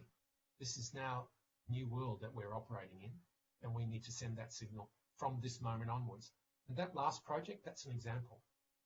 Condominiums for sale, perhaps we didn't want that at one stage.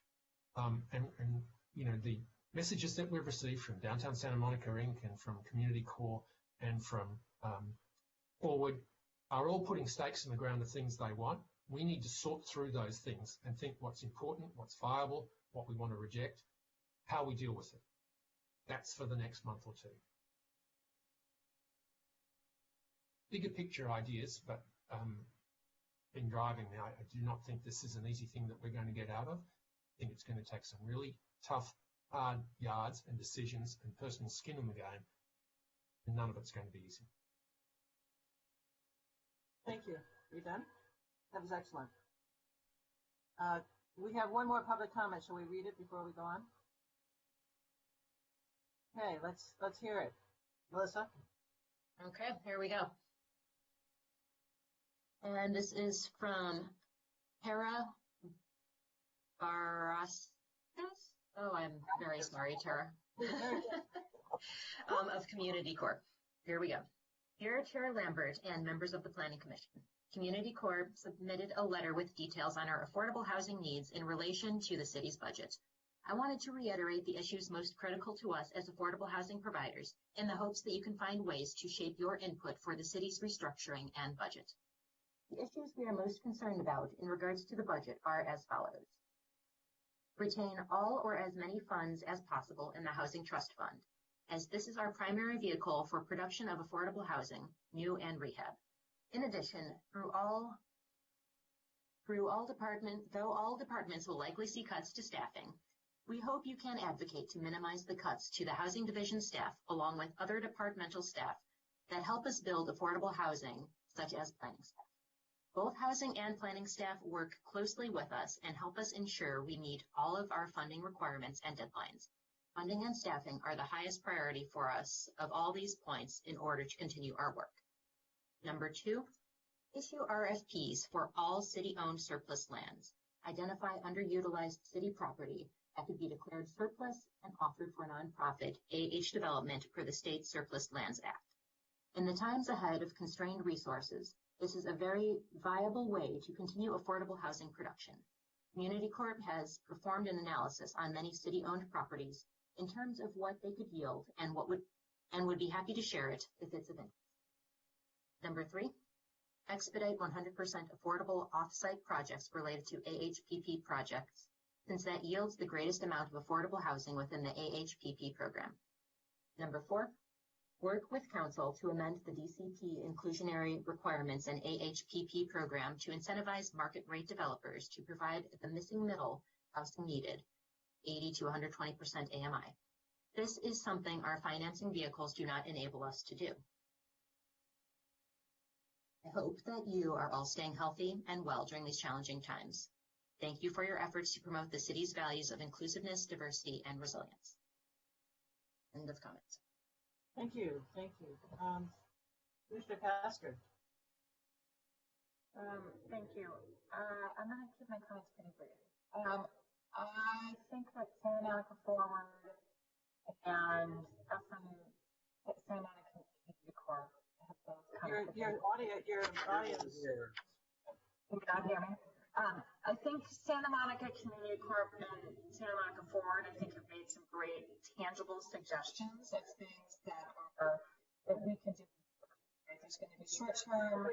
You're breaking up. Okay, well, I don't know what else to say. When you're closer, we can hear you better like that. Is that better? Okay. Yes. There's the short term and the long term here. I think there's a lot of speculation about what the long term is going to look like, whether it's going to be less office or less retail. I don't think any of us know that yet. And so as we think about, and I agree with Commissioner McKinnon that we are going to have to change our paradigms and we're going to have to change the way we think about things. We may be uncomfortable with that. And I think some of that remains to be seen and we can talk about it. But in the short term, I do think that some of the things that we actually have been talking about for a long time are the right things to do to make our city a more business-friendly city. And that does mean expediting planning processes. And I agree that not everything that comes to us needs to come to us. The tax map that we had today, I don't know where that had to come to us. So I would really like to see some streamlining of the process. And especially for the missing middle. I'll reiterate my desire for some kind of modest income density bonus. I think there's going to be fewer people building $8 million apartments because there is going to be fewer people who can afford those. But those big projects are economic drivers, and we can't just turn them away. I think they do pay for a lot of the AHHP and for the affordable housing funds and those things. So let's get those in, let's get those processed. And as we do that, and then we start really understanding what the long-term shifts are that we need to do, whether it's taking back our streets, whether it's preserving certain things and whatnot. I'm very concerned about losing staff. The planning, I think, Santa Monica Ford is right about when you have departments that can generate revenue or are self-sustaining. There's no reason to cut those departments. Our housing crisis isn't going to go away. Our need for 8,000 or 9,000 more units in the city isn't going away. And I would be very sad to see staff who is going to be working on those plans get cut, because that all still needs to happen. And perhaps the income levels may shift slightly because everyone's incomes are going to be lower, but we still need that housing and we should make ourselves welcome to that housing. Thank you. That's all. Thank you. Commissioner Reese. Yep. Let me just get my comments up. Okay. Thank you for the opportunity to speak. This is an incredibly tough time, as everyone has already highlighted in their comments. You know, this is facing every city in the world. This is not unique to Santa Monica. These budget cuts that are going to come down. Maybe we're trying to address them sooner than others. So I do appreciate us trying to get out in front of it, and it will be horrible to see people lose their jobs over this, but I do believe it's inevitable, and I'd like to make sure that it's as focused as possible, especially when there's so many competing and important interests in this community. You know, just off the planning dais, there are so many things that I think are important and I want to make sure are being fought for. But again, we have to pick our battles. One of the things that I think is going to be really important to us, or I think it all comes down to what I've heard from other commissioners say, is that gutting the planning and the transportation people, I think, would be a big mistake. These are essential services. Our state has highlighted that to us. Other local county governments have highlighted that to us. But we really need to try to keep as many staff members as possible working on getting our feet back underneath us. And I think that we need to look at uses that generate the most taxes, that create the best jobs, and are financeable now. You know, when I was on the Sustainable City Task Force years ago, they had a great matrix where they looked at the different uses in the city, and they looked at not only what tax revenues they brought in, but how well they paid their employees and what kind of environmental impacts or pluses they had. And that's something we need to bring back. And I was trying to urge staff to bring us a little more information before this hearing.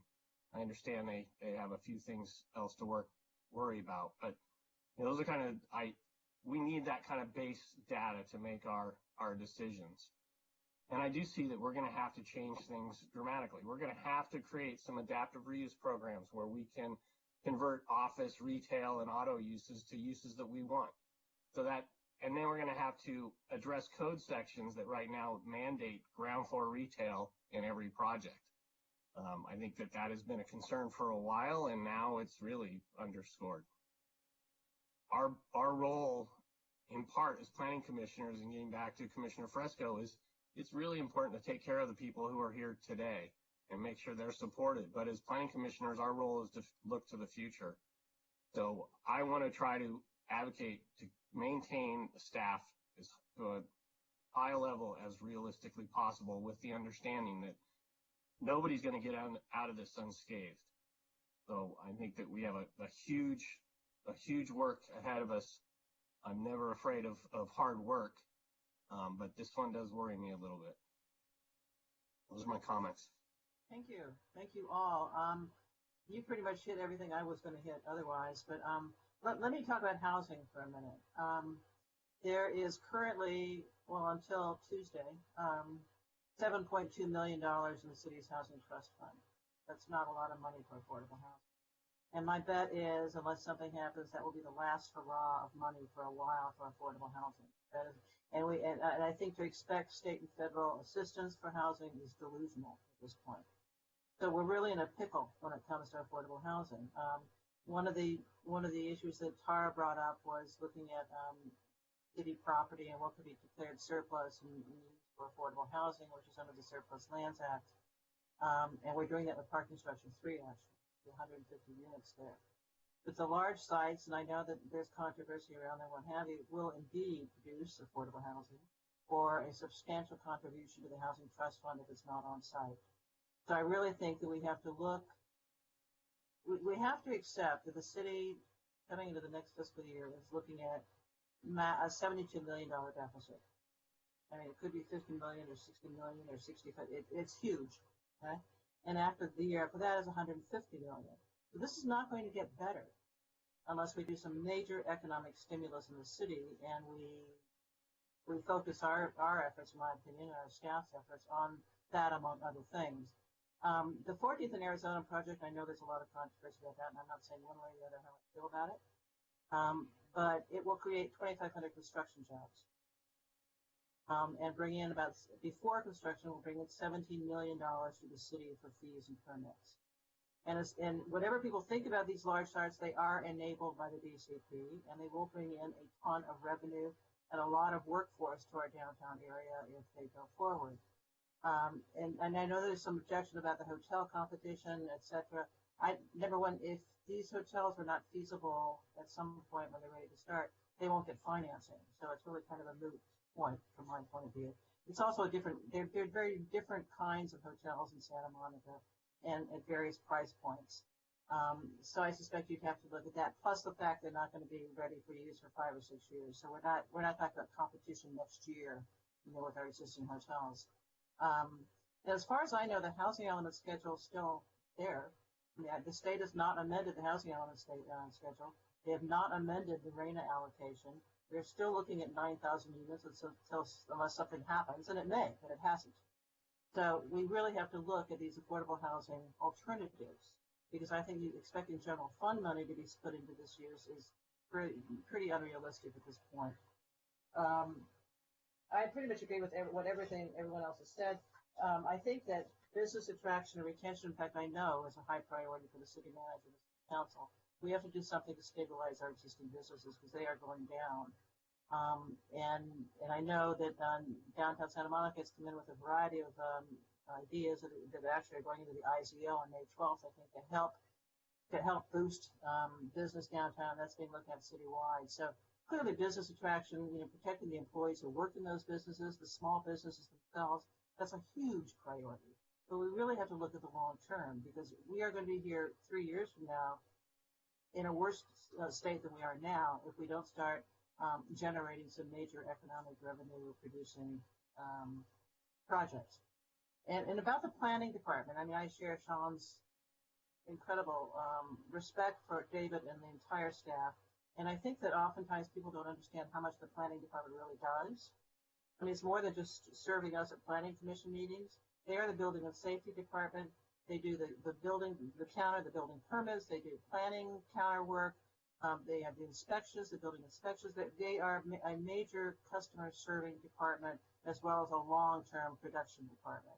And I think getting rid of any number of those people in any substantial numbers would severely hurt not just the residents of Santa Monica who might want to add a room to their house or an ADU, but the bigger projects that will bring in the revenue. So I would argue that, and I will, that to the extent humanly possible, the planning department should be kept as much intact as possible, because they are, in my opinion, the major revenue generating staff in City Hall.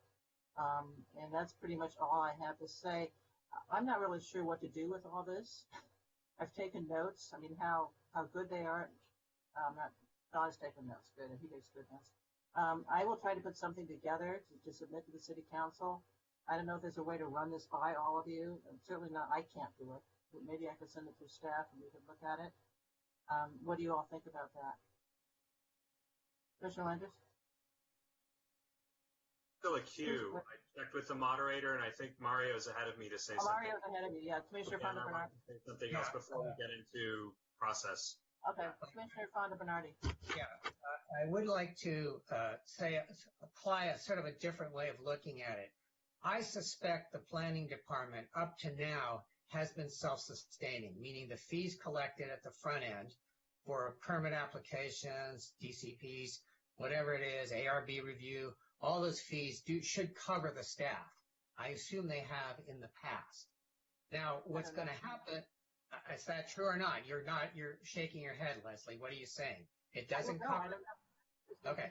Well, I think that's kind of a basic thing that we ought to know. And I think Commissioner McKinnon was asking for that. We need a little more information, or was it Commissioner Reese? We need a little more information to give sage advice on which way to move in terms of fees and staff and those kinds of issues.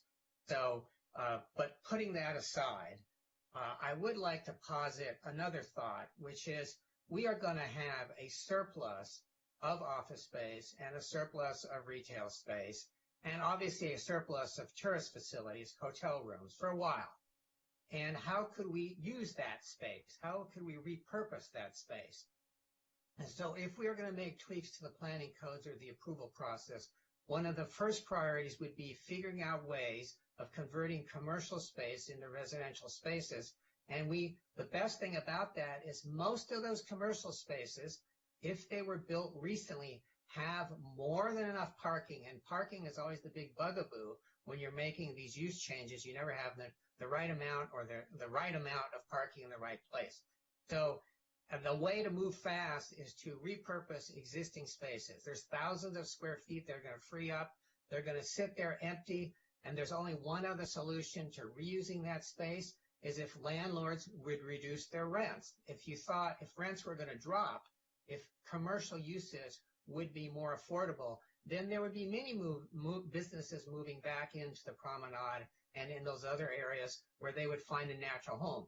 But landlords are not that generous. They can't afford it. They don't want to afford it. So we're not going to see that happening. So we're going to have a lot of empty spaces. And our job is to fill those empty spaces with people that people have been speaking about in terms of affordable housing. It's also the fastest way to get affordable housing. You don't have to start over and scrub a property. And I would like to use the last project we looked at that I voted for as a case in point of the contradiction in our position. There are 8 fully affordable units on that property with plenty of parking or whatever you want to do with that open space. And we tore that down to build the $8 million condos that Nina was talking about. Okay, so they're not $8 million. Maybe there's $4 million. Maybe they're $1 million.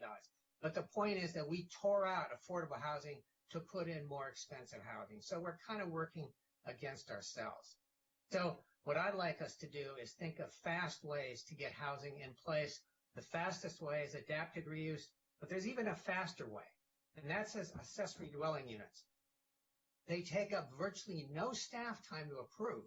They're basically cut and paste kind of projects, but they can generate a lot of housing fast where there's plenty of open space that we need for good housing in people's backyards. So I like to put those out as 2 things that we could do.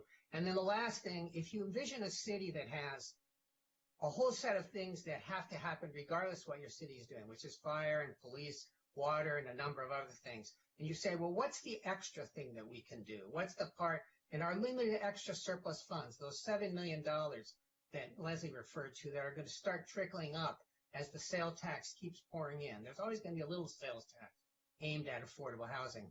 I would say that the issues and things that we do for affordable housing, and particularly for the homeless, should be the one extra thing our city does. We should not be doing great musical events. We should not be doing things. If we have extra funds, we should pour them into housing and at the lowest levels, basically.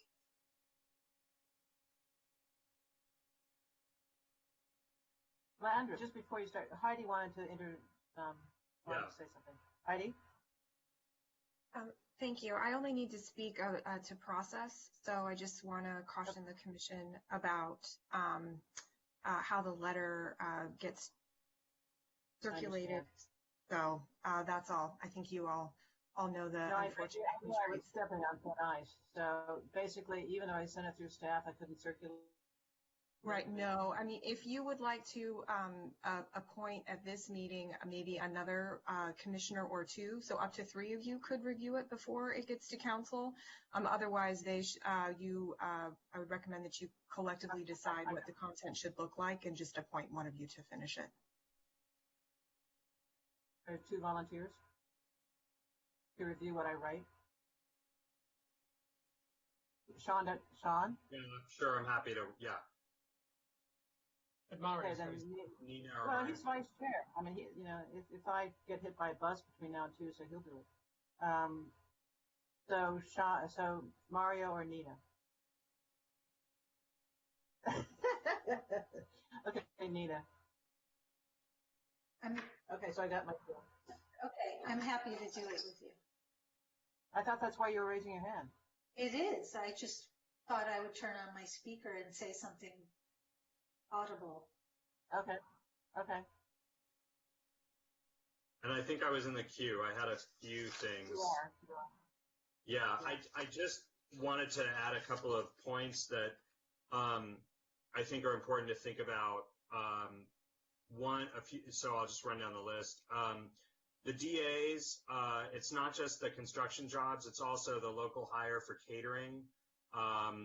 It's local hiring. I think this is not directly related to the budget, but as we think about economic protection and recovery that is equitable, I think we need to be quite assertive as a city in terms of generating the greatest possible benefit for our residents, many of whom have lost 2 jobs in the family, and there are ways to get folks back to work quickly. The voters of Santa Monica have voted to put money in the Housing Trust Fund, and I think it's important that we remind council of that we respect the will of the voters. I wasn't happy to see the $7.2 million from GS taxes on the chopping block. I understand that it was technically an advisory vote, but I think we need to take the voters seriously. Coming up, I'm told that when we move away when we do this SB 743, folks should be aware that there may be a hit on some of our transportation impact fees, and we need to be thinking about how we recapture revenue, because SB 743 is going to change how we calculate those impacts. And so we need to be... Let's hear this to Tuesday, okay? Are we doing that? Right, no, but that's what I'm saying is we need to have a department that is capable of responding to changes in the economy and thinking through our revenue sources. Commissioner McKinnon rightly points out that we ought to be willing to meet weekly. I will try not to schedule those against my daughter's clarinet lessons. You could bring it to the meeting. So I'd like to suggest a couple of things. One is we should probably ask council to direct us to have a study session about some of these issues that we can take up over May and June, and should be a public study session to hear from folks. I mean, this is somewhat more in the weeds than what the Economic Recovery Task Force is going to do. We should, if we're going to meet every week, or even if we're not, we should take the time to have these conversations that Nina and Mario and Richard and others want to have, and we should have that in front of the public, and build public trust in the decision making that's going on, because one of the biggest challenges in a budget cut scenario, and in this scenario, is that we need to be doing this, and we need to be doing this in building trust in our institutions and in our processes. And lastly, I am told that there have been some requests to enable us to enable various folks to donate money, perhaps portion of salary or stipend, toward emergency housing subsidies for people who have no hope of repaying their rent moratorium. If others are taking a 20% cut, we should be looking at taking a serious cut or donating, some or all of our stipends, depending on what folks are feeling. And so I would like to request that there be a mechanism for that to happen. There may be some more action on that, but let's all step up for that as well. Okay. Yeah. Actually, Heidi has a comment. Maybe too late. No, I'm done. Thank you. That was my one comment. That was it? Okay. Thank you. No, this is great. Hopefully I got everything down. Basically, I'm hearing the same thing from most people. That is major economic recovery, staff stays that actually contributes to that, streamlining the process, making us a more business-friendly community, and certainly supporting housing production. And there are many other things in here that I haven't said. So I appreciate all this. So we will put together something to submit to council for Tuesday night, and I'll also submit testimony like we did here. But they will read that into the record. I won't do that. So, where are we? We're done? Yes, I buried my agenda.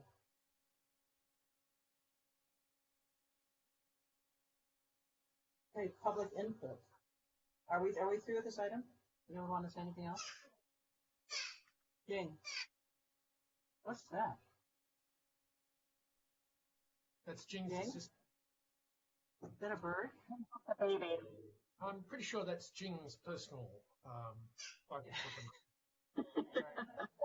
Oh, you were asking where you were. You're in public input. I apologize. I know. Do we have any public input? Nothing further. Okay, is there a motion to adjourn? So moved. Thank you all. And I'm sorry for the mistakes I made screwing up the agenda, but hopefully it'll be better next time.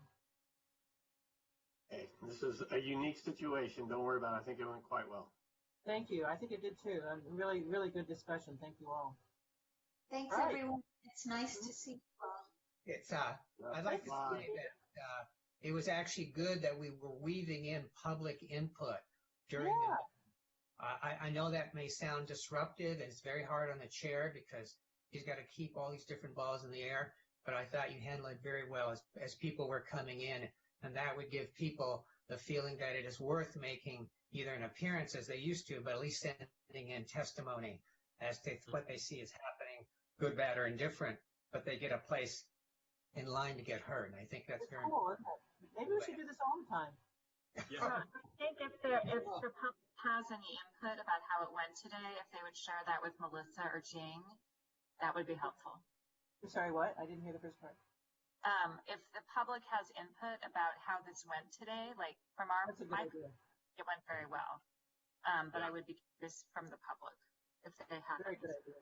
Yeah. And Email your comments to planningcomment@smgov.net. And Yep. yeah, no, I think, I don't know how long we're going to be in this mode. And so, to the extent that we're going to be, if we're going to do study sessions, if we're going to come back and have an extended period of time, we ought to think of ways to keep doing this and be creative about how we get an input from the public, because we want to make sure that we're hearing from folks. Yeah, to be honest with you, I actually bugged one member of the public who submitted comment. So you can do that from home. You can't do it on the dais. Right. Okay, so we are hereby adjourned, and thank you all very much. Thank Thank you. you. Thank you. Be careful.